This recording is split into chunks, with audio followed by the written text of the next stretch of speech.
है मसीह का प्यारा वचन, ये है वचन, प्यारा वचन, यीशु मसीह का प्यारा। परमेश्वर के धन्य नाम की महिमा हो।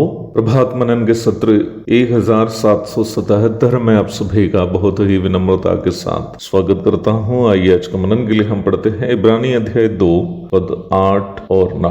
तूने सब कुछ उसके पांवों के नीचे कर दिया, इसलिए जबकि उसने सब कुछ उसके अधीन कर दिया तो उसने कुछ भी रख न छोड़ा जो उसके अधीन ना हो। पर हम अब तक सब कुछ उसके अधीन नहीं देखते, पर हम यीशु को जो स्वर्गदूतों से कुछ ही कम किया गया था, मृत्यु का दुख उठाने के कारण महिमा और आदर का मुकुट पहने हुए देखते हैं, ताकि परमेश्वर के अनुग्रह से वह हर एक मनुष्य के लिए मृत्यु का स्वाद चखे। हम कल ये बात देखे थे कि परमेश्वर पृथ्वी पर की अपनी अन्य सृष्टियों के ऊपर मनुष्य को अधिकारी बनाया था। परमेश्वर के स्वरूप और परमेश्वर की समानता में बनाई गई सृष्टि होने के कारण मनुष्य को परमेश्वर की सृष्टियों में सबसे श्रेष्ठ सृष्टि भी अवश्य समझ सकते हैं, परंतु पाप मनुष्य की अवस्था को परमेश्वर की अन्य सृष्टि स्वर्गदूतों से भी कुछ नीचा कर दिया। स्वर्गदूतगण, जिसमें करूबे, सराफे एवं असंख्य अन्य स्वर्गीय प्राणियां शामिल हैं, शारीरिक मृत्यु के अधीन नहीं हैं। उनमें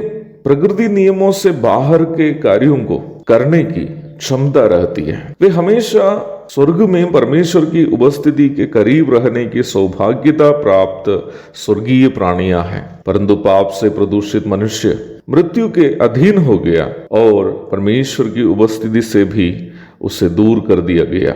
उत्पत्ति अध्याय 2 पद 17, अध्याय 3 पद 23। हम ये वचन से जानते हैं कि मृत्यु पाप का परिणाम है। मनुष्य का मृत्यु के अधीन होना, यद्यपि उसके अनाज्ञाकारिता का ही परिणाम क्यों न हो, वो ये नहीं चाहता था कि वो मृत्यु के अधीन हो जाए, ना ही परमेश्वर से दूर हो जाए। यद्यपि परमेश्वर की इच्छा ये थी कि अपनी समस्त अन्य सृष्टियों को वो मनुष्य के अधीन कर दे।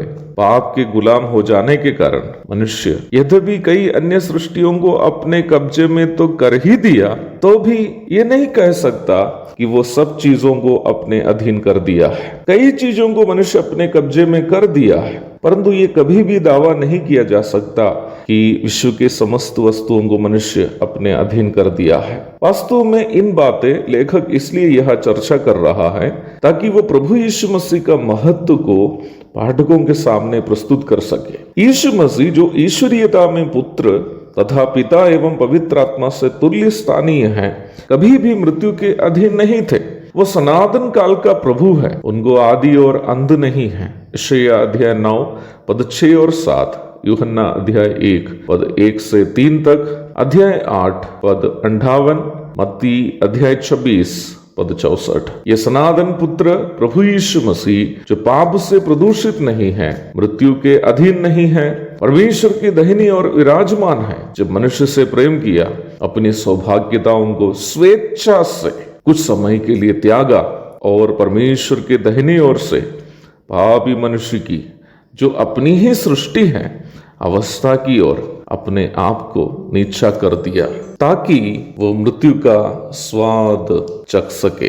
फिलिपी अध्याय 2 पद 6 से 8 तक पढ़िएगा। यीशु मसीह की मृत्यु का महत्वपूर्ण खासियत यह है कि वो अपने लिए नहीं बल्कि अपनी सृष्टि मनुष्य के लिए स्वयं मृत्यु को अपनाया। और वह इसलिए भी था कि यीशु मसीह की मृत्यु के अलावा मनुष्य को अनंतकालीन मृत्यु से बचने के लिए दूसरा कोई विकल्प ही नहीं था। प्रभु यीशु मसीह यहाँ नम्रता को वास्तविक रूप में परिभाषित कर रहा था। कोई फिल्मी सितारा या कोई बहुत बड़ा व्यवसायी आम आदमी की तरह कुछ भी कर दिया तो हम भारतवासी चिल्लाने लगते हैं कि वह कितना नम्र आदमी है, जबकि उन लोग ऐसे करने से आम आदमी को कोई फायदा नहीं है। यदि कोई व्यवसायी बिना चप्पल से चला हो, यदि कोई फिल्मी सितारा जमीन पर बैठ के खाना खाया हो, तो हम सोचते हैं वो नम्र है इसलिए ऐसा किया है, जबकि वो नीचे बैठकर खाना खाने से या चप्पल के बिना चलने से अन्य लोगों को उससे कोई फायदा नहीं है। नम्रता की सही परिभाषा वास्तव में अगर देखनी हो तो हमें यीशु मसीह की ओर देखना है। प्रभु यीशु मसीह अपनी सौभाग्यताओं को त्याग कर इसलिए मनुष्य बनकर धरती पर आया और मृत्यु का स्वाद चखा, ताकि हम मनुष्य जो पाप से प्रदूषित तथा मृत्यु के अधीन हैं, उन सौभाग्यताओं को पाए जो यीशु मसीह की है। यीशु मसीह जिन स्वर्गीय सौभाग्यताओं को त्याग कर धरती पर आया, वो इसलिए ऐसे किया ताकि उन सौभाग्यताओं को जो यीशु मसीह की है हम पापी मनुष्य पाए। यूहन्ना अध्याय 17 पद 24। वास्तविक नम्रता गरीब की तरह दिखावा करना या आम आदमी की तरह कुछ करना नहीं है। वास्तविक नम्रता अपनी सौभाग्यताओं को दूसरों के लिए त्यागना है, ताकि जिनके पास वो सौभाग्यता नहीं है वो उन सौभाग्यताओं को पाए जो हमारी है। प्रभु यीशु मसीह ने वही नम्रता दिखाया ताकि हम भी अनंतकाल प्रभु के संग स्वर्ग में रह सके, स्वर्गीय आशीषों को अनुभव कर सके। आइए आज सुबह हम इस महान प्रभु यीशु मसीह के चरणों तले गिर के उनकी आराधना करें। उनके धन्य नाम की महिमा हो। आमीन।